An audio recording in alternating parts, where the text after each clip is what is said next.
Hi AP. British కాలం నాటి చట్టాలకు ముగింపు పలుకుతూ వాటి స్థానంలో దేశంలో 3 కొత్త క్రిమినల్ చట్టాలు ఈరోజు అమల్లోకి వచ్చాయి. ఐపీసీ స్థానంలో భారతీయ న్యాయ సంహిత చట్టం అమల్లోకి వచ్చింది.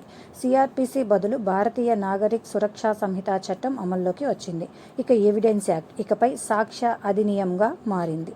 కేంద్ర హోంశాఖ మంత్రి అమిత్ షా గారు మాట్లాడుతూ శిక్షకి అన్నా న్యాయానికి ఎక్కువ ఇంపార్టెన్స్ ఇస్తాము అన్నారు. ఇక నుండి ప్రతి పోలీస్ స్టేషన్లో ఈ రిజిస్ట్రేషన్లు ఉంటాయి అన్నారు అమిత్ షా గారు. మహిళలకు సత్వర న్యాయం జరిగేలా కొత్త చట్టాలు చేశామన్నారు. ప్రతి పోలీస్ స్టేషన్లో ఈ కేసులు నమోదు చేసుకుంటారు. టెక్నాలజీ ఆధారంగా చట్టాలలో మార్పులు చేశాము అన్నారు. ఛార్జ్ షీట్ ఇక నుండి పెన్ డ్రైవ్లో సబ్మిట్ చేయొచ్చు అన్నారు. ఇంకా బాధితులు, ఫిర్యాదుదారుల హక్కులు కాపాడుతామన్నారు కేంద్ర హోంశాఖ మంత్రి అమిత్ షా గారు. కొత్త చట్టాల ద్వారా తొలి ఎఫ్ఐఆర్ ఢిల్లీలో నమోదు అయ్యింది. ఎర్రజెండా మీడియా థ్యాంక్ యూ.